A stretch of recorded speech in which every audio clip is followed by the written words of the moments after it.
Hello everyone, welcome back to my Chem Corner. So in today's video, we're going to talk about another chapter in physical chemistry, class 12, which is solutions. So if you're new to this channel, please don't forget to hit the subscribe button and also the bell icon so you receive further notifications as and when I upload a new video. So let's move into the chapter. So in this chapter, what are the contents that you're going to look at? What are the main topics that we're going to focus on? So when we start the chapter, basically we are going to start with respect to introduction of solutions, what are the different types of solutions that you can come across. And whenever we look at solutions, the main thing that comes into our mind is regarding concentration. Right? Because when we go to a lab, we want to do any experiment with respect to solutions. The first thing is we think of is what is the concentration of the solution? Is it more concentrated? Is it more dilute? So in that case, there are different concentration terms that we're going to look at. And this is going to be same as what we did in the first year also. We will look at molarity, molality, mole fraction, mass percentage, and so on. So we will be solving problems in that, and the problems are very similar to what we did last year. Then we will move on to solubility of a solid in a liquid and solubility of a gas in a liquid. So when we want to prepare, say, a liquid or a solution, we will either dissolve solid in say a solvent. It could be just a salt in water, or it could be, say, any other compound that you want to dissolve in a solvent and you want to prepare a solution. Or you can just say that you want to prepare a liquid or a solution that contains gas as a solute in it. So in these cases, solubility is what we're looking at. Now when we learn about solubility, we're not only looking at how it is soluble, but we will also look at various factors that are responsible for this solubility. So say for example, if I'm having a solute which is a solid and you're trying to dissolve it in liquid. Now when I try to increase temperature, when I try to decrease temperature, what is happening to the solubility? Because not all solutions are formed or completely soluble when you decrease the temperature or when you increase it. So in that cases, we will learn what are the factors affecting these. Similarly, when you look at solubility of a gas in a liquid, we're talking more about pressure, because gases are dealt always with pressure. Right? So when you reduce the pressure, when you increase the pressure, what is actually happening? You know, when you learn about increase and decrease in pressure and all of that, you will also learn something regarding endothermic exothermic reaction in relation to Le Chatelier's principle, which we learned last year under equilibrium chapter. Because whenever we deal with respect to increase or decrease in temperature or pressure, we also need to see if that particular reaction is endothermic or exothermic. So there we will come across again Le Chatelier's principle. Then we will learn about vapor pressure, because sometimes our solute is volatile. By the term volatile, I mean that when you keep anything open in air, it will evaporate. You don't have to heat it or anything, but it will evaporate by itself. For example, a very classic one that we can give is nail polish remover. I'm sure all of you will have this at home. So when you keep a nail polish remover open or a nail polish itself open, what will happen over time? The nail polish becomes dry, or the nail polish remover, the quantity will become lesser. So the same thing here also. When you look at, say, a volatile substance, you're trying to mix volatile substance, the vapor pressure will be different. Or if you're looking at substances which are non-volatile, but you're trying to dissolve it in a volatile solvent, there again the vapor pressure is going to vary. And both these are governed by some law. So we will come across those laws also in this chapter and problems related to it. Then you will come across a topic called as ideal non-ideal solution. So this is very similar to what we learned last year in states of matter chapter, where we only dealt with gases. So there, what did we learn? We learned something called as ideal gas. So that, what is that ideal gas? Ideal gas is something that obeys Boyle's law, Charles' law, Avogadro's law, and all of that. So same thing here, ideal solution also obeys certain law. That's why they're called as ideal solution. So the concept is very much same, but we are dealing with different types of laws in this case with different factors. Non-ideal solution again is something that do not obey it. So we will again learn classifications under that. What is the reason that they don't obey? Why is there a deviation from that behavior? All of that we will be learning. Then the last few topics are going to be based on colligative property and determination of molar mass. Now, what is this colligative property?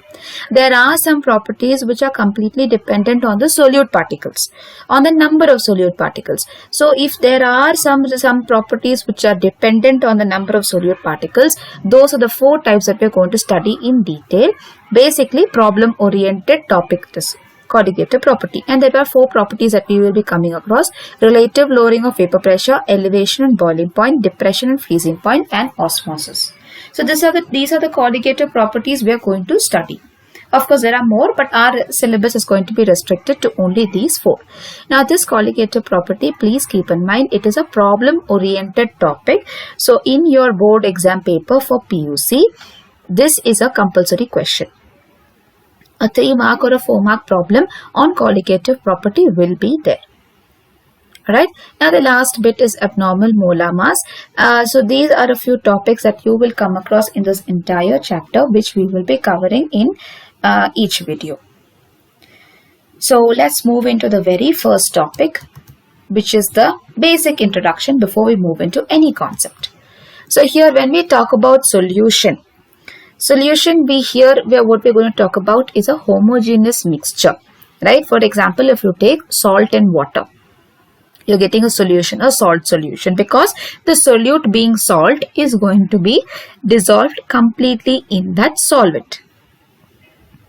Alright, or if you're taking, say, for example, the ones that you do in practicals itself, amorphous solid. You take that amorphous salt and you dissolve it in dilute HCl. What is happening? You're getting a clear solution. So a solution is basically a homogeneous mixture of 2 or more substances or component. A solution doesn't really mean that you need to have only 2 components. It can have more also. The classic example is when we're doing salt analysis itself. In the basic radical, say your radical is present in group, say 4 or 5. But before that, what are the things that you're adding? You have salt, you have water, and you're also adding NH4Cl, solid, and you're adding NH4OH. When you mix it, if you don't have a precipitate, you're getting a clear solution. That is a solution there. But is it having only 2 components? No, it has got 4 components. It has your salt that you're supposed to analyze. It has water in it. It has NH4Cl solid that's dissolved, and then you'll have NH4OH excess also. So that way we have 4 solutions, 4 components, I can say, to prepare a solution. So solution doesn't really mean that you need to have only 2 components in it. It can have more than that also. So what are these solutions called when they have 2, 3 components and all? So when the solutions have only 2 components, such kind of solutions are called as binary solutions. Example is salt in water. But what about when it had 3 components? If it has 3 components, it is called as a ternary solution. So in this case, you can call a solution of ethanol, ethanoic acid, and water. So when you have all 3 of them, that means you have 3 components. One is ethanol, second is ethanoic acid, and the third one is going to be water. So that is going to be a ternary solution. Alright. Now, the next one is expressing concentration of solutions. So just like how I've told you, when we talk about solutions, the very first thing that comes into our mind is what is the concentration of that particular solution. When you come to lab also, I give you, say, a beaker of some solution. First thing that you will ask me before you do any experiment is, ma'am, is this having any concentration? Right? So same thing here. Whenever you talk about solution, the very first thing that we're going to study is about concentration of solutions. So before we move into the problems related to it, we will be looking at what are the different types of concentration terms and its formula. So the very first thing is mass percentage.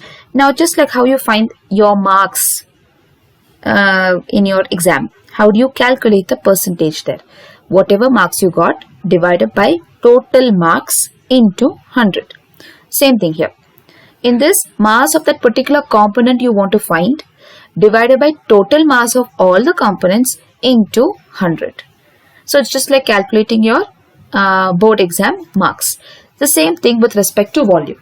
What is the volume of that particular component you want to find? Divided by total volume of the solution into 100. Now the next one is parts per million. In this, number of parts of component divided by total number of parts into 10 to the power 6. This is important. Please do not write 100. It is 10 to the power 6. Now, the next one is mole fraction. Mole fraction is again something that we did last year also. It is number of moles of one component divided by total number of moles of all components. We will be doing problems related to it, so it will be easier for us to know it. Then the next one we have is molarity. Number of moles of solute by volume of solution in liter. This is very important because our volume should be converted to liters. And the last one is going to be molality. In this case, it's number of moles of solute by mass of solvent in kilogram. So there are two things to be taken care of when you have molarity or molality. Molarity is for volume, molality is for mass. Whereas molarity is looking at volume of solution, the entire thing together. Whereas molality is talking about just the mass of solvent. Alright. And molarity, the volume has to be in liters. Molality, the mass has to be in kilogram. So now out of these entire concentration terms, only the last three we will have problems in it based on your NCERT textbook. The other three, the first three, we don't have problems at all. So we will only focus on these problems that are there in the last three: mole fraction, molarity and molality. Alright, so now let's move into the problem. The first problem says calculate the mole fraction of ethylene glycol in a solution containing 20% of ethylene glycol by mass. So first thing is, the question clearly asks you to calculate mole fraction. And the value given to you, there is 20% of ethylene glycol by mass. So first, since the values are not given grams, we need to first convert that percentage to grams. So in this case, we are going to take mass of the solution is taken as 100. Alright, out of that 100, 20 grams is going to be for ethylene glycol. That's what is mentioned here. The remaining is going to be the mass of the solvent, which is 80 grams. So this is what is given to us in the question. Now, when you look at your mole fraction formula, it clearly says number of moles of solute by volume by total number of moles of the entire solution. Now, when it says number of moles, you need to get what is the given mass in it and what is the molar mass. So what you do, you first have to go from scratch. You calculate the molar mass of ethylene glycol first. So here I have ethylene glycol. The formula is given to you in the question. You have 2 carbon atoms, so it's going to be 12 into 2 plus 6 hydrogen atoms, so 1 into 6 plus 2 oxygen atoms, so it is going to be 16 into 2. When I calculate this, the final answer for mass of ethylene glycol is going to be 62. Then we need to find out what is the number of moles of ethylene glycol. So in this case, number of moles is given weight by molar mass. Given weight is there in the question itself. Molar mass is what we just calculated. When you substitute, you will get 0.3225 moles. Now, what is the solvent? It clearly says that ethylene glycol in a solution, so it has to be water. So here, when you try to find out same way, number of moles of water, 80 grams is what is given to us over here, mass of solvent, divided by, when we calculate the molar mass of water, it is going to be 80. So when we simplify this, you are going to get number of moles of water as 4.44 moles.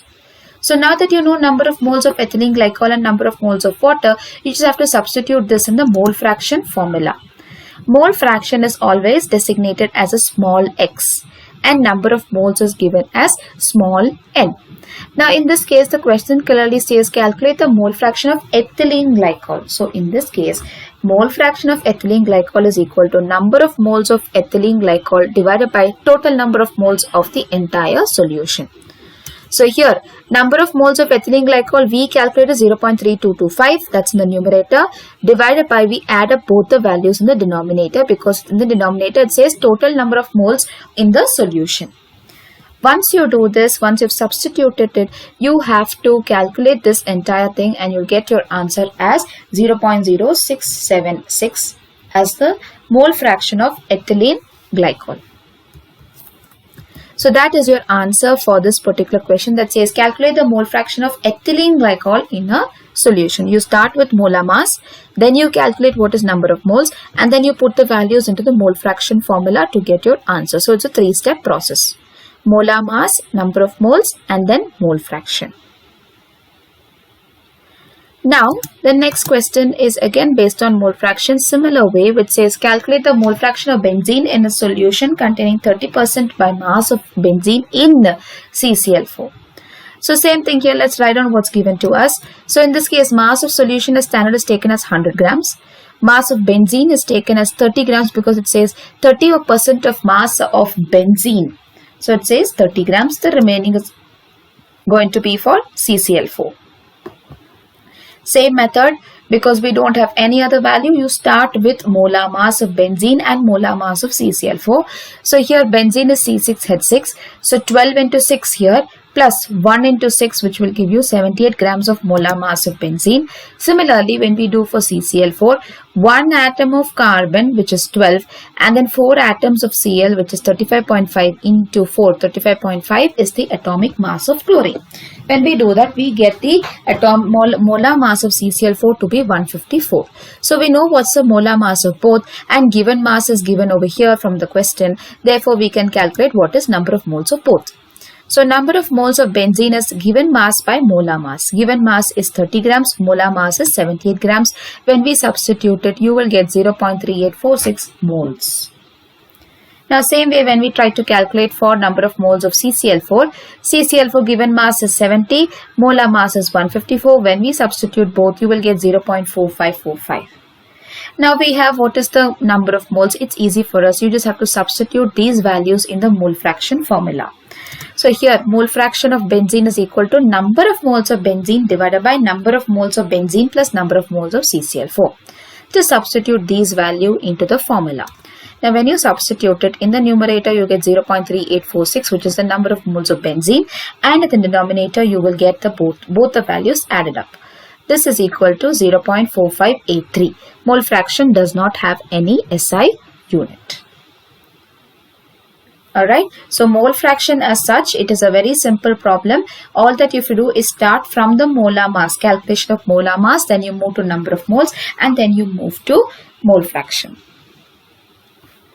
Now the next question is based on molarity. So it says calculate the molarity of a solution containing 5 grams of NaOH in 450 ml of solution. So here before we move into it, let's write the formula and what's given to us. What is the formula? The question clearly says molarity. So formula of molarity is number of moles of solute by volume of solution in liters. Now based on the formula, we don't have number of moles given to us directly. So to calculate that number of moles, first thing we need is molar mass of NaOH. That's more important. So here molar mass of NaOH is Na is 23, oxygen is 16, hydrogen is 1. When we calculate, we are getting 40 grams of NaOH, which is the molar mass. So from this, we can calculate what is number of moles. So number of moles of NaOH is equal to given mass by molar mass. What is the given mass? 5 grams of NaOH is mentioned clearly in the question.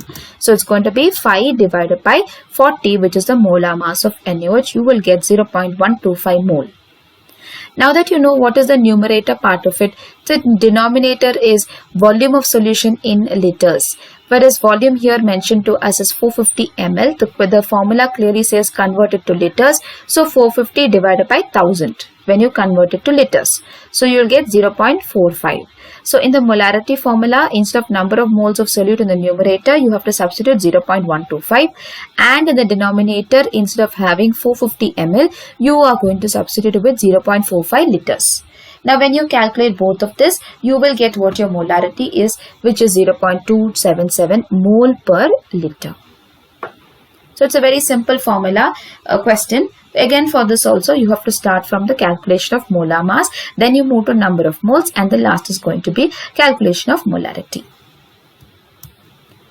Now the last problem is based on calculation of molality. It's a similar type of a question when compared to molarity. So the question says calculate the molality of 2.5 grams of ethanoic acid and 75 grams of benzene. So in this case, the solute is ethanoic acid, solvent is going to be benzene. So here when you write the formula, molality is number of moles of solute by mass of solvent in kilogram. So in this case also, first what you do is you're going to follow the same pattern as problem number 3. Start calculating the molar mass of ethanoic acid. Ethanoic acid is nothing but acetic acid itself, CH3COOH. When we calculate the mass of ethanoic acid, you will get 60 grams of ethanoic acid. Now that you know what is a molar mass, it's easy for us because we need to calculate what is the number of moles of it. So given weight is given to us in the question, which is 2.5. Molar mass is given to us, which is 60 grams. When you calculate this, you will get 0.0416 moles, which is the number of moles of ethanoic acid. Mass of solvent in kilogram is given, but here it's given in grams. So in this case, when you divide it by 1000, it will be 0.075 grams. Directly substitute number of moles and the mass of solvent, which is converted to kilogram. You will get your answer as 0.554 mole per kilogram. So in this case, it's a very simple problem. So basically what you can do is just brush up those questions that you learnt in chapter 1 in 11th grade. So it becomes easy for you to solve these type of questions. So in this video, we're going to talk about solubility of a solid in a liquid and solubility of a gas in a liquid, and the laws that are going to govern these solubility and factors responsible for solubility. So here, when we talk about solubility of a solid in a liquid, we should remember that not all solids are dissolving in a particular liquid. So for example, when you go to your lab and you try doing salt analysis, we have learned that in salt analysis, we have two types of salt. One is crystalline salt, the other one is amorphous salt. And we know what the solubility is because a crystalline salt is soluble in water and amorphous salt is soluble in dilute HCl. So if you see, the solubility is not the same, though both are salts. So here, salt dissolves in water, but anthracene and naphthalene dissolves in benzene. So example is, if you take the naphthalene ball that you have at home and try to put it in water, nothing really happens. It's not going to dissolve. So it has its respective solvents in which it can dissolve. So to just conclude the entire thing, we can say that polar solutes are dissolving in polar solvents and non-polar solutes dissolves in non-polar solvents. So when you talk about the solubility, we basically include two processes. One is dissolution. This is when a solute is added to a solvent, some of the solute dissolves and its concentration is going to increase in the solution. That is basically what your dissolution is. Now we are talking about crystallization. In this case, some of the solute particles in the solution collide with solid particles and they get separated out. It's one of the purification technique. Right? So here also you have solubility. Alright. Now, till when will this solubility take place? A stage will reach when both processes will take place at the same rate, which is the equilibrium state. And we can also call another type of solution called as saturated is when you keep adding solute and there will be a point when no more solute will be dissolved in the solvent. Such kind of solutions are called as saturated solution. This is one type of a solution that you prepare in practicals to prepare original solution. That is a saturated solution. So here, basic solubility of a solid in a liquid is the same, but only thing is because we move in depth, we need to know that not all salts or not all solids are soluble in a particular liquid. They have their own solubility criteria. Alright, so now if you're looking at what is the effect of temperature on solubility, right? So here, solubility of a solid in a liquid is affected by a change in the temperature, increase or decrease in temperature. Now, when we learn about this factor, we always come across one particular topic, which is equilibrium. And in equilibrium, the law that actually governs all this is Le Chatelier's principle. Right? And when we talk about Le Chatelier's principle, two types of process that always comes in mind is exothermic and endothermic process. So here, if the process is endothermic, what do you mean by endothermic? Endothermic meaning the process that will absorb energy. That is endothermic. So when the system is already absorbing energy, I am trying to give more energy by increasing temperature. What will happen? The solubility is only going to increase. This is like a hungry child is waiting for food. If I give more food, the child will keep having food, right? Same way, the system is ready to take in. So if I increase temperature, which means solubility is also going to increase. Opposite to this is what your exothermic process is. Exothermic meaning that there is a release of energy. The child is full. The child doesn't want to eat food. But what am I going to do? I'm going to give more food for the child. But will the child actually take? No, the child will refuse food. Because the stomach is full, right? Same thing here. The system is releasing energy. To such a system which releases energy, I am going on increasing energy. I am going on increasing temperature. The system is not going to accept. So therefore, what will happen? It will not get solubilized. The solubility will only decrease. Alright. So this is the effect of temperature it has on solubility. Next is effect of pressure. Since we are learning solubility of a solid in a liquid, when you look at solids, pressure really plays no role because solids are incompressible. Right? They have a close packed structures, which we learnt in solid state in the last chapter. They have a very close packed structures. Molecules have very, very small intermolecular distance between them. Their intermolecular force is so strong that the molecules are very close to each other. So because of all this factor, there is no effect of pressure on solubility. Alright, so that was all about solubility of a solid in a liquid. Pretty much very easy because this is something that is very basic. Now the next that we can talk about is solubility of a gas in a liquid. Now this is a topic where you will come across effect of pressure more because gases are stable at a particular pressure only. If you alter that pressure, then they will start reacting. Right? Because the pressure at which hydrogen is stored is not the same pressure at which nitrogen is stored, or is not the same pressure in which a noble gas is stored. Right? So when you change that particular pressure, gases will start reacting and you can see some reaction out. So the same thing comes with respect to solubility also. So here, solubility of a gas in a liquid is affected by change in pressure and temperature. So in this case, when I start to decrease the temperature, gases are active at a very high temperature. So what you do is, you're going to decrease the temperature. When you decrease the temperature, it will easily have solubility. When you start increasing temperature, what is happening? The system is already active. You increase the temperature, to balance it out, it's going to decrease the solubility. So what happens in this case is, because the gas molecules are already active, they have a very good pressure already. When you decrease the temperature, the solubility is going to increase. But what about with respect to pressure? You need to increase the pressure so that the solubility of the gas will also start increasing. So this is all about change in pressure and temperature with respect to solubility of a gas in a liquid. So these all relations, the relation between solubility and pressure and all, was learnt by a person named Henry. So he has given out a mathematical expression by various research and a law named after him. So the law states here that the solubility of a gas in a liquid, when you try to dissolve a gas in a liquid, that is directly proportional to the partial pressure of the gas present above the surface of the liquid. So when you look at the liquid, on the surface you will have gas molecules, and those gas molecules will exert some partial pressure. So depending on that partial pressure, solubility is also going to be directly proportional, which means the partial pressure of that particular gas increases, the solubility of the gas will also start increasing.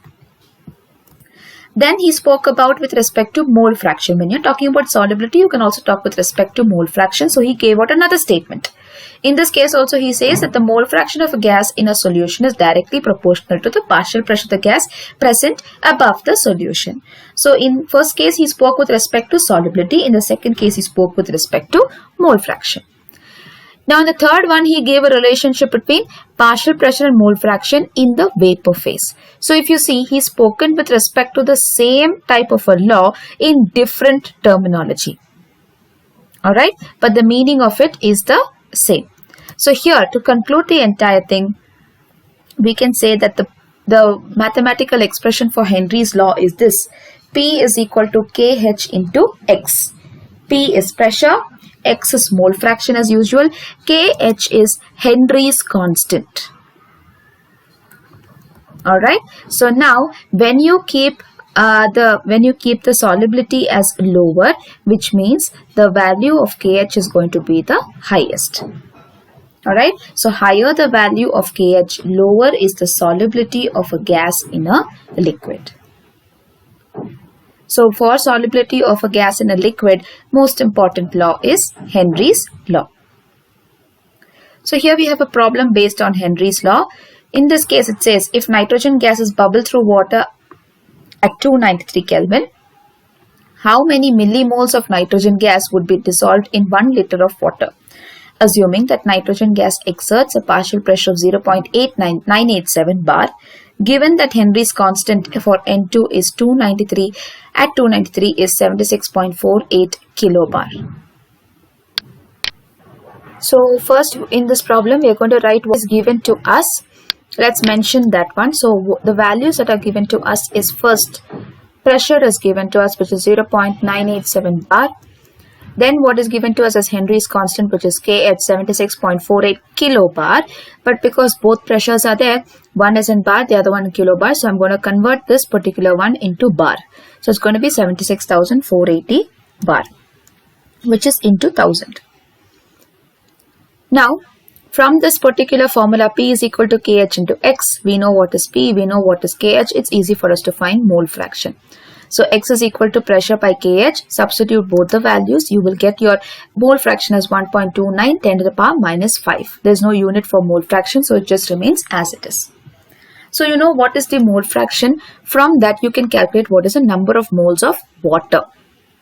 The compound given here is water.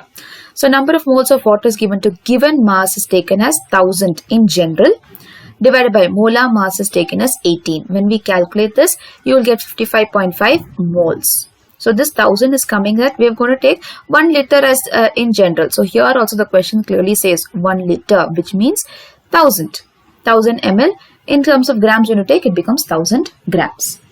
Alright, so here we are taking this as 1000. That is a given mass as per the question. Now we know what is the number of moles of water. So in this case, we're going to find out mole fraction of N2 is equal to number of moles of N2 divided by number of moles of N2 plus number of moles of water. So here, number of moles of N2 we don't know. That's what we have to calculate, because the question clearly says how many millimoles of nitrogen gas. That is a question. So in this case, the number of moles of N2 is neglected in the denominator. Okay, to make it more easier, we neglect that particular solute in the denominator. So your formula becomes like this. Mole fraction of N2 is equal to number of moles of N2 by number of moles of water. Now in this formula, number of moles of water, we just found out. We have it. Mole fraction of N2, we have found it out over here. So what is left out? Number of moles of N2. That's what the question clearly says. So we just have to substitute the values and get the value for number of moles of N2. But our question does not stop here, because the question clearly says the answer should be in millimole, not in mole. So here the relation between mole and millimole is 1 mole is equal to 1000 millimole. Therefore, these many moles is equal to how much? When we calculate it and convert the powers, we will get 0.71595 millimole. So our answer is going to be this. 0.71595 millimole is the answer. So this way, these are all basic questions. The question might look difficult when we read it, but when we try to put down what is given to us and what is asked to us from the question, we know that the process of solving is the same as what we did in the previous equation, in the previous questions. So about vapor pressure of liquid solutions. So in the previous videos, we've learned about solubility of a gas in a liquid and solubility of a solid in a liquid. In this chapter, in this video, we're going to learn about vapor pressure of a liquid solution. So here we are going to consider vapor pressure of liquid in liquid solutions, where we're considering two liquids to be volatile. So we're taking two liquids in this case, component 1 and component 2, and we're going to consider them to be a volatile liquid. Volatile liquid meaning any liquid which would vaporize when kept open in air. For example, if I'm talking about acetone. Acetone, when I keep open in air, it's going to just vaporize. If I keep ethanol open in air, it's just going to vaporize. So these kind of solutions or liquids which can vaporize when kept open in air without any external factor, those things are going to be called as volatile liquids. Now, when both these liquids are placed in a closed container, so I'm going to mix both these liquids and place them in a closed container. Over time, what will happen? There will be reaction from the liquid phase to the vapor phase, right? Because when you're talking about mixing two liquids both having volatile nature, obviously there will be some of the solutions going to the vapor phase and some coming back to the liquid phase. So this will keep continuing till a point where equilibrium is attained. Now equilibrium meaning you will have a point where both the liquid phase and the vapor phase will be the same. There is no change in it. That is when you say that equilibrium has attained. The reaction will no longer move forward. Now, when that happens, the total vapor pressure is considered to be P total. Just assuming it to be P total. And individual component has its respective pressure, which can be named as partial pressure. So that is given as small p1 and p2. They are both under small letters. Now each of these component 1 and 2 will also have a mole fraction. So we're giving that as x1 and x2. Now it was Raoult who gave a relationship between mole fraction and vapor pressure, and he's brought about certain laws. So let's see what that is. So based on Raoult's law, for a volatile liquid, it states that partial vapor pressure of each component is directly proportional to mole fraction present in the solution. So which means to say that the partial vapor pressure is directly proportional to this x1, or P2 is directly proportional to x2. So that way we can write down this equation, P1 directly proportional to x1 or P2 directly proportional to x2, anyone. Now to remove that proportional from the equation, you are adding P1 naught for both the equation. If you're writing P1 directly proportional to x1, then we can say P1 is equal to P1 naught into x1. Or if you wrote it for P2, you can write P2 is equal to P2 naught into x2. Number this particular equation as equation number 1. We're going to come across this later also. Now, what are this P1 naught and P2 naught and all of that? P1 naught is nothing but vapor pressure of the pure component 1, and P2 naught is nothing but vapor pressure of the pure component 2. Alright, so this is what you learn when you look at Raoult's law. Now, when you always learn about pressure with respect to gases or liquids, you will come across Dalton's law of partial pressure, right? So according to that particular law, total pressure over the solution phase, because they are volatile solutions, there will be some particles moving from the solution phase to the vapor phase. So there what will happen? There is some pressure exerted on the surface of the solution. So which means there's some pressure there. So that pressure over the solution phase will be the sum of partial pressure of the components of the solution. It is basically talking what your Dalton's law is also talking about. If you want to calculate what is the total pressure present on that solution phase, you need to take a sum of individual partial pressure of the components in the solution. So which means P total is equal to partial pressure of the first one plus partial pressure of the second one, which are the partial pressure of the components. And we're going to name them as equation number 2. Now what you're going to do is, you know what the value of P1 is, you know what the value of P2, which we learned in the previous slide. Instead of having P1 and P2, we're just going to substitute what their equations were in this. So we are going to substitute equation number 1 in equation number 2. Now when we do that, instead of having P1, I just learned that P1 is equal to P1 naught into x1. And P2 is equal to P2 naught into x2. So instead of having P1 and P2, I have just substituted that value here. Now when I look at this particular equation, I can no longer solve it. So what am I going to do? I'm going to bring about a relation between x1 and x2. We've always done mole fraction problems. We know that when we know what the mole fraction of one component is, the other mole fraction can be calculated 1 minus the second mole fraction. Same thing here. So once you get that, instead of having x1 over here, I'm going to substitute 1 minus x2. So I've done that in this case. Now when I further simplify it, I am going to get my final equation here. P total is equal to P1 naught plus P2 naught minus P1 naught into x2. That is after I simplify this entire equation and taking the common term out, I'm going to end up getting this final equation here. Alright, now I'm going to name that equation as equation number 3. So that is the equation I get when I try to do the vapor pressure of a solution using Raoult's law. Now from that particular equation, what not conclusion can you draw? So here we can say that total vapor pressure of the solution varies linearly with the mole fraction of the component 2. Here you have total pressure, it's going to linearly vary with x2, which is your mole fraction of component 2. Now, depending on the vapor pressure of pure component 1 and 2, total pressure of the solution decreases or increases with increase in mole fraction.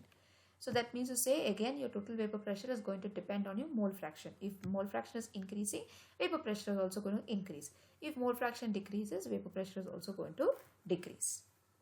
Alright, so those were some of the conclusions that you draw from that particular equation that you just derived in this case. Alright, so now when you look at a plot of P1 and P2 versus mole fraction x1 and x2, it's going to give you a linear plot, and that is a particular graph. So what you see on the left hand side is for mole fraction 1, and what you see on the right hand side is for mole fraction 2. and here on the x-axis we have vapor pressure. So here these lines 1 and 2 pass through points for which x1 and x2 are unity. So we have P1 here passing through where x2 is at unity 1. We have P2 which is passing where x1 is 1. That is why in the equation whenever we have P1 we have x2. This is the very purpose. Now P total versus mole fraction is almost linear. We know this one. When you look at P total in this case, it is almost linear to mole fraction. It's not exactly linear, but it's almost linear because this one is a slanted line, slightly slanted, but you can consider to be almost linear. Now, if Y1 and Y2 are mole fractions in the vapor phase, then by using Dalton's law of partial pressure, we can say that pressure of the component 1 is equal to mole fraction of component 1 into P total. So this Y1 and Y2 are the mole fractions when a solution is in the vapor phase. Right? So what we did is we just tried to modify that equation. Same thing here. P2 is equal to Y2 into P total. So Y1 and Y2 are mole fractions in the vapor phase. So now we have seen across throughout the entire topic that we have learned about P1 naught, P2 naught, P1, P2, Vx1, Y1 and all of that. What do they mean? So when you're talking about P1 naught and P2 naught, they're talking about vapor phase in the vapor pressure in the liquid phase. So in the liquid phase also there's some sort of a vapor pressure. That is denoted as P1 naught and P2 naught. When you're talking about vapor pressure in the vapor phase, you're talking about P1 and P2. Similarly, when you're talking about X1 and X2, you're talking about mole fraction in the liquid phase. Y1 and Y2 is talking about mole fraction in the vapor phase. So these terminologies will give you an idea what kind of phase am I referring to when I talk about P1 naught and P2 naught. What is the phase am I referring to? Is it liquid phase or is it vapor phase? Alright, so that was pretty much about the theory part in which you have all these vapor pressure or mole fraction in. Now based on this we have a problem. So here the problem says vapor pressure of a chloroform and dichloromethane at 298 Kelvin are two pressures are mentioned. You need to calculate the vapor pressure of the solution prepared by mixing 25.5 grams of CHCl3 and 40 grams of CH2Cl2. There is a question given, the second question, calculate the mole fraction of each component in the vapor phase. So there are two questions given here. One is to calculate vapor pressure, that's total vapor pressure. The other one is to calculate mole fraction. The question may seem complicated, but it is simple if you put down what is given to us and what is asked to us. So here, what is given to us? It clearly says vapor pressure of chloroform and dichloromethane, which means it is P1 naught and P2 naught. You're talking about liquid phase, right? So here you're writing 200 mmHg and 415 mmHg respectively. Then what is given to us is the weight, 25.5 and 40 grams. So in this case, what is important to us to calculate the first question, which is total vapor pressure. So the formula here is total vapor pressure is equal to P1 naught plus P2 naught minus P1 naught into X2. So when we have all this, we have P1 naught, we have P2 naught, what we are supposed to calculate is total vapor pressure. But do we have X2 directly? No. So we need to track back and we're going to calculate. For mole fraction, what all do we need? We need number of moles. For number of moles, we need individual mass. Individual mass is given to us, but molar mass is not given. So what we're going to do is, first thing, we're going to calculate what is the molar mass of CHCl3 and CH2Cl2. So here CHCl3, individually you're going to calculate it, and for CH2Cl2 also we're going to calculate what is the molar mass. If you don't know how to calculate the molar mass, I've done a detailed video about this quite earlier when I did the first year portions. In that I've showed you a detailed video of how you're going to calculate molar mass for simple compounds. Kindly look at the video so that you'll understand how to calculate it. Now, once you know what the molar mass is, we have the given mass in the question. You can find out number of moles very easily. So number of moles is equal to given mass divided by the molar mass for each of this compound. So now we know what the number of moles is. It's easier for us to calculate what is X2. X2 is nothing but calculating the mole fraction of CH2Cl2. So number of moles of CH2Cl2 divided by total moles of the entire solution. When you calculate this, you will get what is the mole fraction of that particular compound. Now you know what is X2. It's easy for us to put this value in the equation back and calculate what the total pressure is. So now total pressure is equal to P1 naught is 200, that's given to us in the question, plus P2 naught is given to us in the question 415 minus 200, which is P1 naught, into X2 is just what we calculated right now, which will give us what the total pressure is. That clears our first question, which says calculate vapor pressure. Now we need to calculate what is the mole fraction of the components in the vapor phase. When you talk about vapor phase, you need to calculate what is Y1. Right? Now for that Y1, we need to know a few things previous to that. So P1 is equal to Y1 into P total. P total we just calculated, it's easy. Y1 is what we have to find out. P1 is not given to us. But we have a question where we can relate it to P1 naught and calculate what is P1. So the equation here is P1 is equal to P1 naught into X1. P1 is what we have to calculate. P1 naught is there in our question. X1 we can just calculate over here from the X2 value. So when we know what these values are, just substitute it. P1 naught is 200, X1 is 0.3112. When we simplify, you get a pressure over here. Put that pressure in the previous equation here, which is to get the Y1 value. So Y1 is equal to P1 by P total. P1 is what you just calculated. P total we calculated earlier. When you substitute, you will get what the mole fraction of component 1 is. Similarly, when you do for component 2, P2 is equal to Y2 into P total. We don't know what is P2. So when we calculate, we'll write P2 is equal to P2 naught into X2. Now in this case also, we know what is P2 naught. It's in the question 415 into X2 is what we just calculated. When you substitute, you will get P2. Substitute that P2 over here and get the Y2 value, and you get the mole fraction of component 1 and 2 in the vapor phase. So here if you see the problem solving is easier. It's just about calculating the molar mass, then finding out the number of moles, and then calculating what your mole fraction is. Substitute back in the equation and find out what your total pressure is. So the entire problem is easy. Only thing you need to track back and find out what you're supposed to calculate. So if you look at the question, do not panic. Sometimes the question may seem complicated, but when you solve it, it is easy. It is just the basic way of solving the problem. Alright.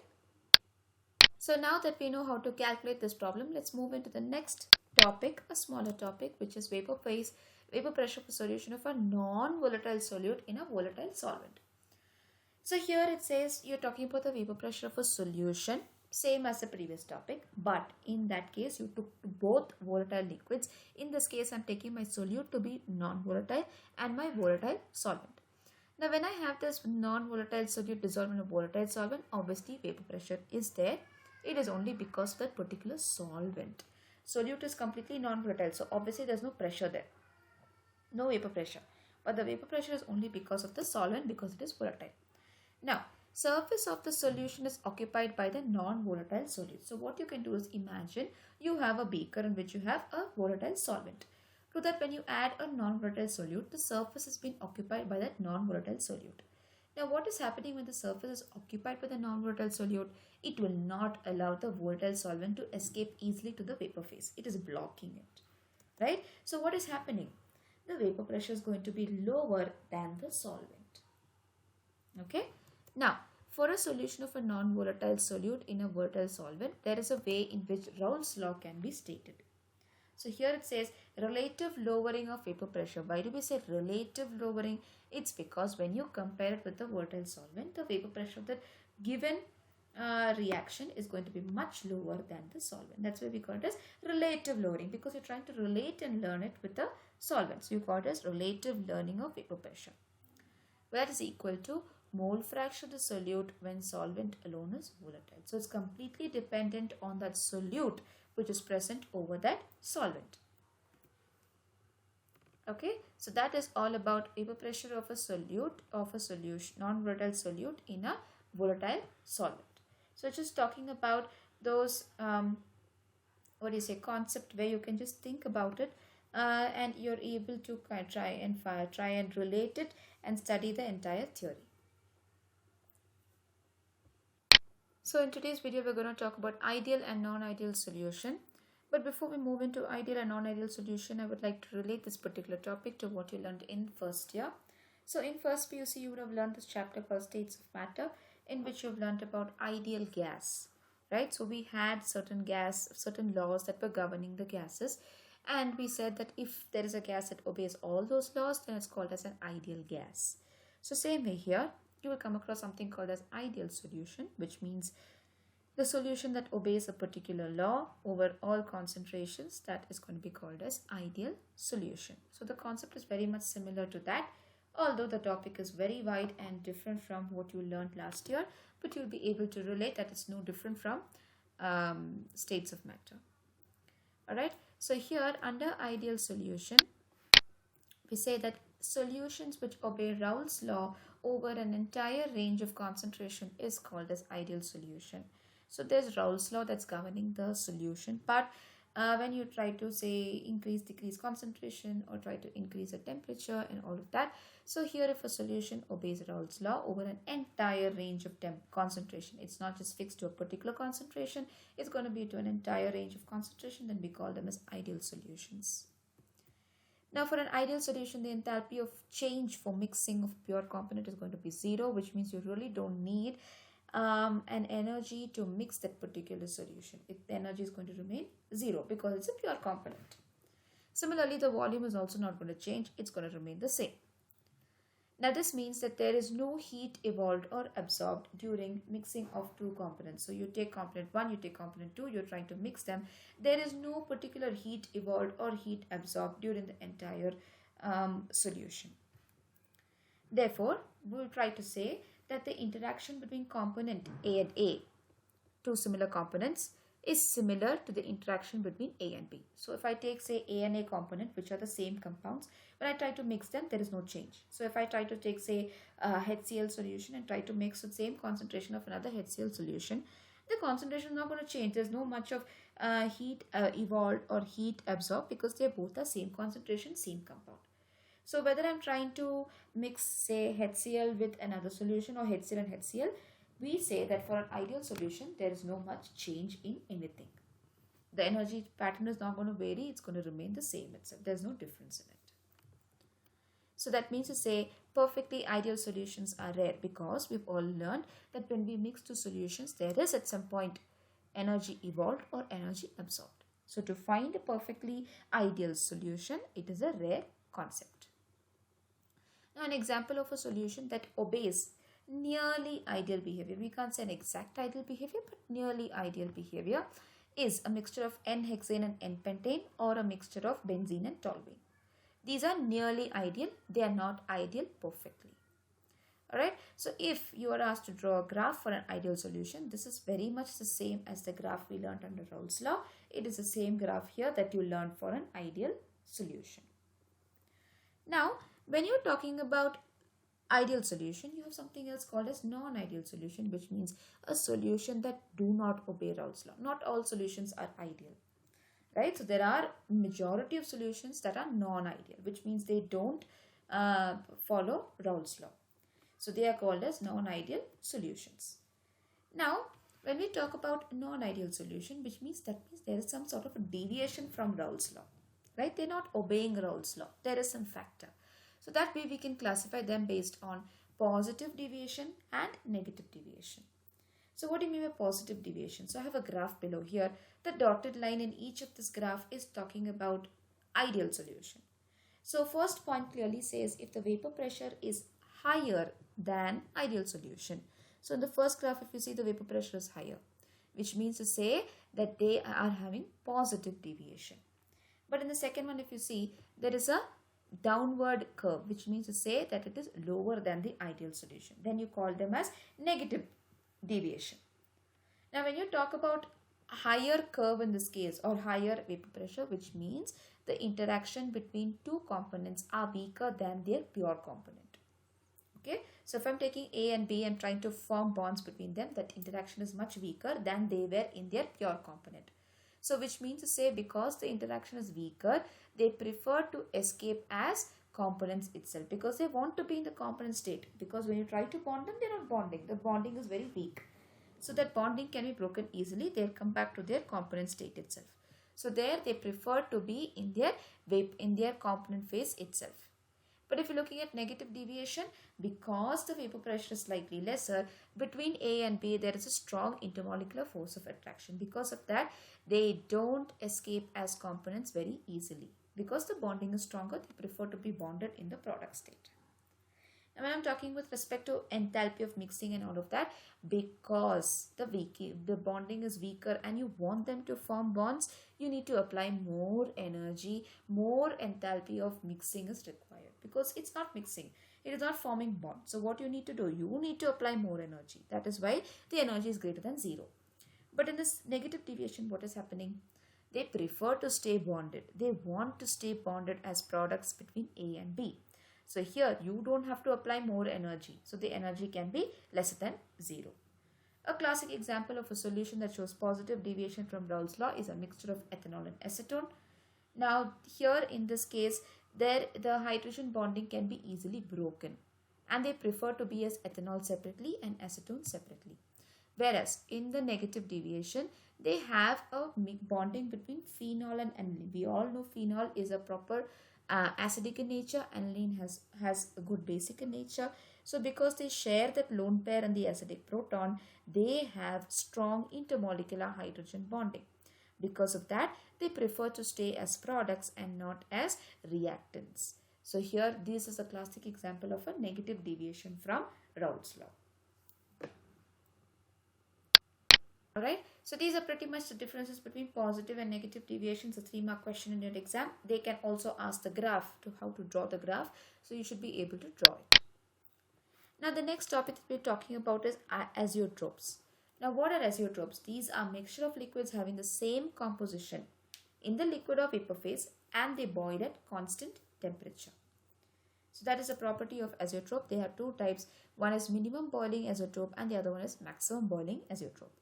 Now what do you mean by minimum boiling azeotrope? If you have solutions that show positive deviation from Raoult's law, then you call them as minimum boiling azeotrope. Maximum boiling is the ones that show negative deviation from Raoult's law. They are called maximum boiling azeotrope, and they have individual examples for each of this. So this is again a 3-mark question. They can ask define azeotropes, classify and give an example for each. So these topics are smaller, but they carry a lot of marks when it comes to writing your board exam. So kindly focus on these and learn them in detail. So in today's video, we're going to talk about colligative properties. So here, there are many properties which can be related to decrease in vapor pressure. We've just seen in the previous videos, when we talk about vapor pressure, what are the properties that are related to it? What are the reasons? Because of volatile nature and all of that. Right? So we're going to learn properties related to this decrease in vapor pressure. So before we move into in detail, there are different types of colligative properties that we learn in this particular syllabus. The first one is going to be relative lowering of vapor pressure, depression and freezing point of the solvent, elevation of boiling point of the solvent, osmotic pressure of the solution. These are the 4 different types of colligative property that we will learn in detail. Now, when we learn about colligative property, what does colligative property actually mean? If there is a particular property on which number of solute particles are dependent on, which means anything that you take, the number of solute particles is something of prime importance. It is something that is considered. Then you call such kind of properties as colligative property. So that is all about the introduction of colligative property. Now we will go in detail about each of this colligative property. So in this video, we are going to cover the first 2 types of colligative property, which is relative lowering of vapor pressure and depression and freezing point. So now the first one is relative lowering of vapor pressure. Now we're going to consider relative lowering of vapor pressure. Where does this decrease in vapor pressure come from? It all starts from Raoult's law. So as per Raoult's law, we've come across this particular formula there. P1 is equal to x1 into P1 naught, which you're going to mark as equation number 1. Now as per the topic, it says reduction in the vapor pressure of a solvent is nothing but a difference in the pressure, right? So delta P1 is equal to reduction in the vapor pressure of the solvent, which is P1 naught minus P1. Now we all know that the value of P1 is given to you in equation 1. So we're going to substitute instead of P1 this particular equation. So P1 naught minus x1 into P1 naught. Now we can take the common term out, which is P1 naught is equal to 1 minus x1. Name this as equation number 2. Now we can't further simplify this particular equation. but 1 minus x1 is nothing but x2. So instead of writing 1 minus x1, we can always write as x2 and name this as equation number 3. Now what we're going to do is we're going to rearrange the entire equation number 3. When we rearrange it, take out x2 mole fraction, then you'll get delta P1 by P1 naught. Delta P1 we just calculated here, which is P1 naught minus P1. We just put it here. So we get it all a simplified equation in this case, and we're going to name this equation as equation number 4. Now x2 is nothing but the mole fraction of component 2. We can just expand the formula of x2, which can be written as number of moles of component 2 divided by number of moles of component 1 plus number of moles of component 2. So we just expanded that x2. Now number of moles of component 1 is for solvent, and number of moles for component 2 is nothing but for solute. So N1 is for solvent and N2 is for solute. Now we've learned this even in equilibrium in first year, that in the denominator we can ignore component 2, which can be neglected because they are lesser than component 1, and therefore we can simplify this particular equation as N2 by N1. So it's basically trying to simplify the entire equation. Now we just try to expand what is number of moles here. Number of moles is nothing but given weight by molar mass. Same thing for the component 2, and when you rearrange the formula, you get this final formula here. So here W1 is the weight of the solvent, W2 is the weight of the solute, M1 and M2 are molar mass of the solvent for M1, M2 is a molar mass of the solute. So whatever 1 you see, component 1, number of moles of the number of moles for component 1, weight of component 1, molar mass of component 1 is all for solvent. Whereas number of moles of component 2, molar mass of component 2 and weight of component 2 is nothing but for solute. Now we are going to use that particular last formula that we just wrote to calculate molar mass in a particular compound. We have problems related to it. So we are going to use this last formula to calculate certain things that are asked in the question. So for that, identifying W1, W2, M1, M2 is all important. So please remember, when you have component 1, it is for solvent and component 2 is for solute. So now this is a problem given to us. The vapor pressure of pure benzene at a certain temperature of 0.850 bar. A non-volatile, non-electrolyte solid is weighing 0.5 grams when added to 39.0 grams of benzene. Vapor pressure of the solution then is 0.845 bar. What is the molar mass of the solid? So there are a lot of values given to us because we have pure benzene here, and we have a non-volatile, non-electrolyte solid, which is a solute also. And there are some pressures also given to us. We need to now classify, we need to write down what is the given value and what are we asked to calculate. So first we will write what is given to us. P1 naught is given as 0.850 bar, which is the vapor pressure of pure benzene. P1 is 0.845 bar, which is the vapor pressure of the solution. That is given here. Now, after this, W2, which is for the solute, is given as 0.5. W1 is for solvent, that is given as 39 grams here. M1 is given to us as 78 grams because M1 is for benzene. Benzene, we all know that the molar mass of benzene is 78. If you don't know that by heart, you can always calculate it. Molar mass of benzene is 78. What is asked for us to calculate is the molar mass of the solid, which means for the solute. Now it's easy because everything is given to us from the formula, but we are asked to calculate M2. So it's easy. Now what we'll do is from the formula, you just have to substitute all the values, and what you're left out with is only M2. When we try to simplify this first, the left hand side, and then try to simplify the entire thing, molar mass of the solute is given as 170 gram. So here, though the question looks bigger and a lot of random values here and there, it is easy for us to calculate once we can identify which is the solute, which is the solvent, what is W1, what is W2, and then it's easy for us to write down the entire points that are given to us and what is asked to calculate.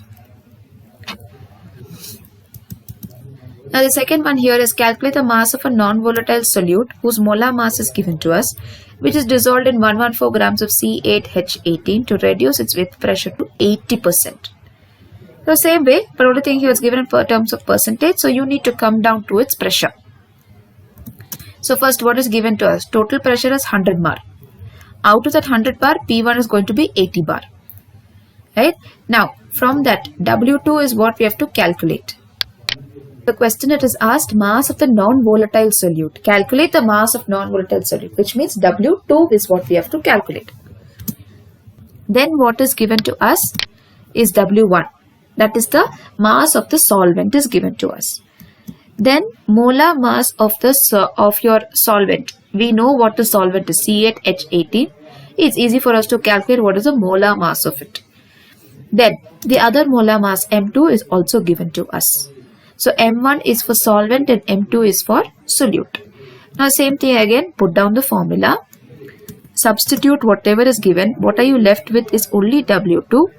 When we simplify the entire thing, W2 is equal to 8 grams. Alright, so this way, first it's always easier for us whenever we have so many random values to substitute or to write down the values that are given to us in the problem, and then we write down what is being asked to us. Then in that case, it's easy for us to calculate the entire problem. Alright, now we move to the next topic, which is elevation and boiling point. Now, elevation and boiling point, we start with what is a boiling point of a pure solvent. That is denoted as TB naught, because pure solvent. Right?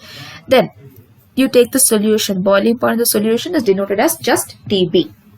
Now a difference in the boiling point, because we can't have two different boiling points, so we need to take a difference. So difference in the boiling point is equal to TB minus TB naught, which is TB is the boiling point of the solution minus the boiling point of the pure solvent. Now what is the delta TB? The delta TB is the difference in the boiling point, but there's a term for it which is called as elevation of boiling point. Now for dilute solutions, which means you try and dilute the solutions a lot, the elevation of boiling point is directly proportional to molar concentration of the solute in the solution. So as you keep diluting your solution, what happens to the solute? The concentration of the solute is going to decrease more. Right? You're making them more and more dilute. So here elevation in boiling point is directly proportional to the molar concentration of the solute in the solution. Okay. Now when we tell that one, we can write it mathematically as the elevation boiling point directly proportional to molar concentration. Now to remove that proportional, we write out Kb as a constant here, and that is denoted as equation 1. Now what is that Kb? Kb is nothing but boiling point elevation constant, or it can be called as molar elevation constant, or it is called as ebullioscopic constant, any one term. Alright. Now what is a unit of that Kb? When I take out Kb, I have delta Tb by molality. Delta Tb is obviously temperature, so the unit is going to be Kelvin. Molality, we know the SI unit is kg per mole. So you write down kg per mole over there. So here, when you look at the unit, this is going to be Kelvin kg per mole. That's going to be the unit of Kb. Now, when we look at molality, what is the formula of molality? Number of moles of solute by mass of solvent in kilogram. That is the formula of molality. So now what I'm going to do is I'm just going to write it mathematically. Number of moles of solute. Number of moles of solute is what when I expand it? Weight of the solute divided by molar mass of solute. And we all know solute is component 2 when we look at it. So it's going to be W2 by M2. Then we have mass of solvent in kilogram. So mass of solvent is what? W1. Divided by 1000, because obviously whichever question we get, it's always going to be in grams only, whatever value you get. So you have to divide it by 1000. So you get it converted to kg. When I try to just simplify the entire thing, I'm going to get this entire formula, which is given as equation 2. Now what I'm going to do is I'm going to put this entire equation instead of m over here in equation number 1. So when I do that, I'm going to get this final equation that says delta Tb is equal to W2 into 1000 into Kb divided by M2 into W1. Now this part except for Kb is all molality. I've just substituted instead of m, I've put that entire equation there. Now that is the equation I'm going to use for further calculation. Now in most cases delta Tb will be given to us. you will be asked to calculate M2. So I've just rearranged the formula in such a way I'm taking out M2, delta TB will be in the formula. So this is the formula you're going to use to calculate problems related to elevation and boiling point. Alright, so now we have a problem based on that. The boiling point of benzene is 353.23 Kelvin. When 1.80 grams of a non-volatile solute is dissolved in 90 grams of benzene, the boiling point is raised to 354.11 Kelvin. Calculate the molar mass of the solute when Kb for benzene is 2.53 Kelvin kilogram mole inverse. Alright, so that is the question given to us. We have a lot of values in this. So first, before we jump into what we're supposed to calculate, let's write down what is given to us. Now what is given to us is delta TB, which is the boiling point of the pure solvent. Nothing is done to it. It is a boiling point of pure solvent, so it's going to be TB. So that is going to be 354.11 Kelvin. Now TB naught is going to be of the solution, so it's going to be 353.23 Kelvin. So TB and TB naught here. Now W2 is going to be 1.80, which is for the weight of the solute. W1 is for the solvent, which is 90 grams. Kb is given to us. So in the formula, if you see, everything is given to us except for M2. That is what we are asked to calculate. But before that, we have two different temperatures. So what we are going to do is we are going to calculate what is delta TB. Now when we calculate delta TB, here we have to substitute the values, and we are going to find out what is delta TB in this case. So it's going to be 0.88 Kelvin. Now once you have done that, write on the formula and do the substitution. So here you get W2, which is 1.8 grams, which is for your solute. Then we have 90 grams, which is for W1. When we substitute the entire thing, you will get 57.5 gram per mole. So basic thing is, it's just a direct substitution of the formula as long as you can understand or identify the values given to you in the question. Alright, so that is all about the problem in elevation and boiling point. Today's video is talking about depression and freezing point. Now this is going to be very similar to what you watched in the previous video, which is elevation and boiling point, except that a few things are going to be a little different along with the symbols, but the concept is almost the same. So here we're starting again with the same thing, which is the freezing point of the pure solvent, which is TF naught. Freezing point of the non-volatile solute, which is TF. Because you're trying to freeze it, you're going to talk about solid, which means solute. That's why there's a change in the terms. Now again, difference is that in the freezing point, TF, delta TF is equal to TF naught minus TF. It's not TB, it's TF. So delta TF is nothing but the depression in the freezing point. Now again, it's the same sentence here, that for dilute solution in depression and freezing point is directly proportional to the molar concentration of the solute, where delta TF is directly proportional to M, which is molality. But to take off that proportional sign, you're going to add Kf there and name that equation as 1. So Kf is nothing but freezing point depression constant, molar depression constant, or it's also called as cryoscopic constant. Knowing these different terms are important because sometimes in problems you may come across these type of terms, which will then help you identify what it means.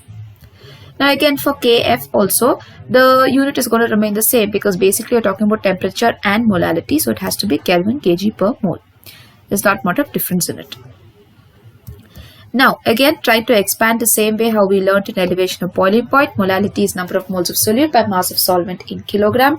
The terms mean the same, and the symbols also mean the same there. If it's W2, you're talking about solute. If it's W1, you're going to talk about solvent. Substitute that same equation number 2 in equation number 1. You are going to get the same type of an equation, except for that if you had delta TB, you would have delta TF here.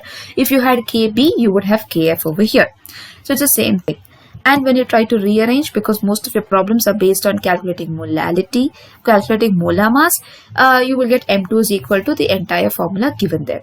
So the problem is, the equation is the same thing, but except you're trying to get for delta TB, which is for boiling point. Here's delta TF, which is for freezing point. So the formula is pretty much the same. So let's try to solve a problem based on this. The question says 1 gram of a non-electrolyte solute is dissolved in 50 grams of benzene. Lower the freezing point of benzene by 0.4 Kelvin.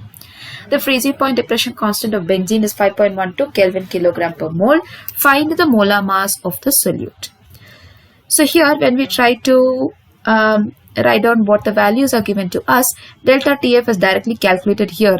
Directly, you don't have to really calculate delta TF, which is 0.40 Kelvin.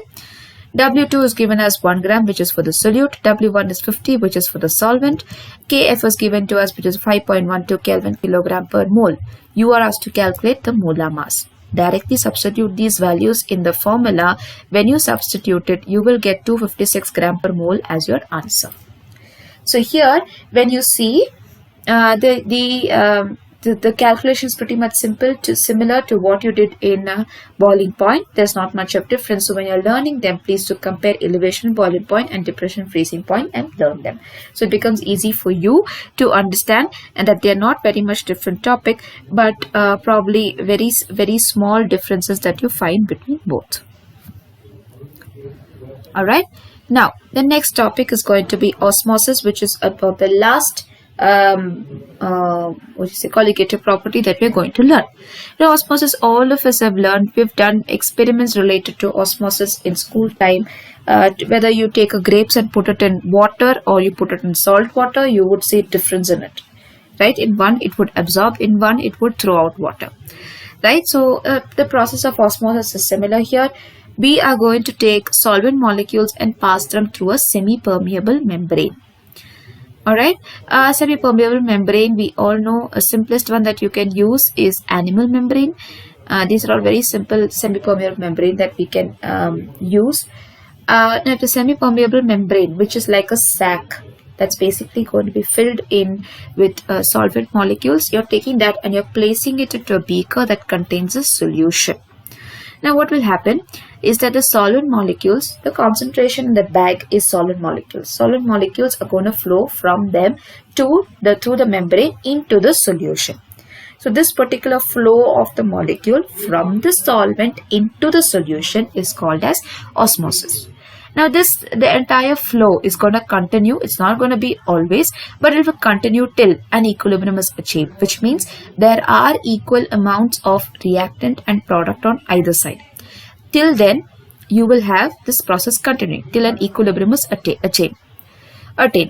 Now, this flow, say you want to stop that flow. You wanted a particular amount to flow, you've done it, but you want to stop it. So then what do you do? At the solution side, you try to apply some pressure because the solvent particles are moving from the bag into the solution. So at the solution side, when you apply pressure, you're trying to stop the flow. That pressure is called as osmotic pressure. That osmotic pressure is a colligative property because it's going to depend on the number of solute particles now. Alright, so for dilute solutions, again we use the same sentence. Osmotic pressure is directly proportional to the molarity of the solution. So osmotic pressure is given as the symbol pi. Concentration C is nothing but molarity. Because you are dealing with some molecules over here, you have gas constant as R and T is temperature. Alright, so this is the equation you're going to use to further calculate your problems. Now, in this case, you take out concentration. Concentration is nothing but molarity. So that's nothing but number of moles of solute by volume of solution in liters. When you try to expand them and substitute it, number of moles of solute is nothing but W2 by N2 divided by V itself. So this entire equation that you see here except RT is nothing but the term for molarity. That is the equation you're going to use for further calculation of problems related to osmosis in this particular topic. So you have a question here. It says 200 centimeter cube of an aqueous solution of protein contains 1.26 grams of protein. Osmotic pressure of such a solution at 300 Kelvin is found to be 2.57 10 to the power minus 3 bar. Calculate the molar mass of the protein. So first thing, let's write down what is given to us. In this case, W2 is given to us, which is 1.26. R is a gas constant. T here is temperature. It's given to us as 300 Kelvin in the question. Pi is the osmotic pressure, which is 2.57 10 to the power minus 3 bar. And volume is given to us as 200 centimeter cube. When you convert it to liters, it's going to be 0.2 liters. Now, why is your gas constant as 0.083 bar? When it was 8.314, it's going to be kilobar. But here it's going to be in bar because the pressure is in bar. So we convert this also into bar. When we substitute these values, you get your answer as 61.038 10 to the power 3 gram per mole. That's going to be our answer for this particular problem. Alright, now if two solutions have the same osmotic pressure, obviously we will have solutions more than one in a beaker. So if you have two solutions with the same osmotic pressure at a given temperature, such solutions are called as isotonic solution. A solution with a higher osmotic pressure is called as hypotonic. If they have lower osmotic pressure, it's called as hypotonic. These terms are important because you can be asked 1 mark questions based on these kind of terminologies. So you should know what they mean. Now, a 0.9% solution of NaCl in water is called as a normal saline water. We all know that. It is an isotonic solution with the fluid inside human RBC. This is the normal saline solution that is there in human red blood cells. Now, in this solution, blood corpuscles neither swell nor shrink, and that is why most of our medicines are mixed in normal saline and then they're given intravenous injection. Intravenous injection, I mean by giving an injection directly to the vein. Now when they do that, you can't directly put the medicine into it. You need to mix it in saline, normal saline water. When you mix in normal saline water, what happens is our blood cells will neither shrink nor it will swell.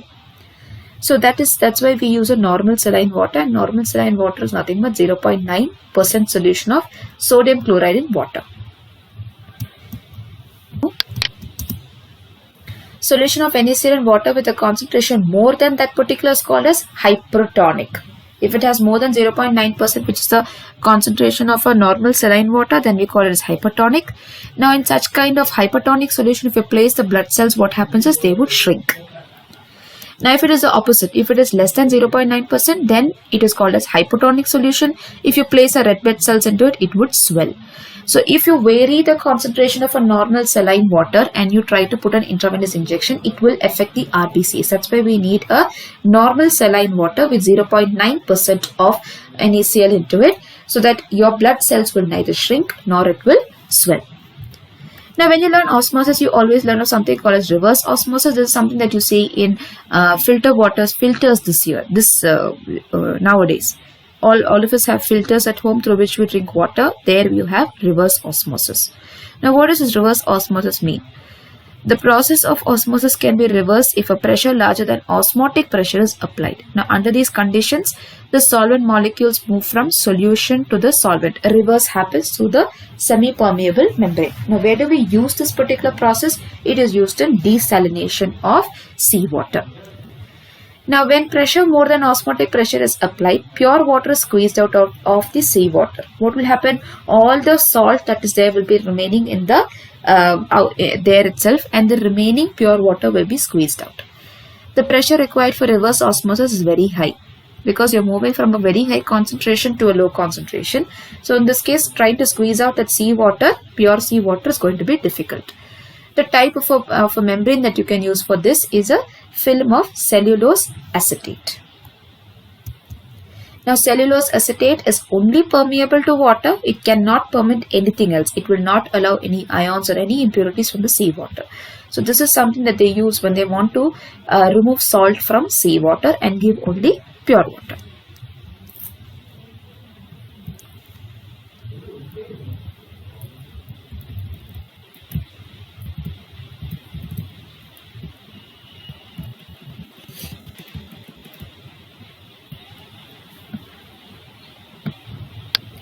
Alright, so that was all about today's video. When I'm talking about the colligative properties related to osmosis, or about the freezing point, the depression in freezing point, I hope this video has been helpful to you all regarding the problems or any topic related to these topics. If there is any suggestion or any inquiries, please don't hesitate to write an email or write down your suggestions in the comment box, and I will see through it. I'll see you in the next video. Until then, take care.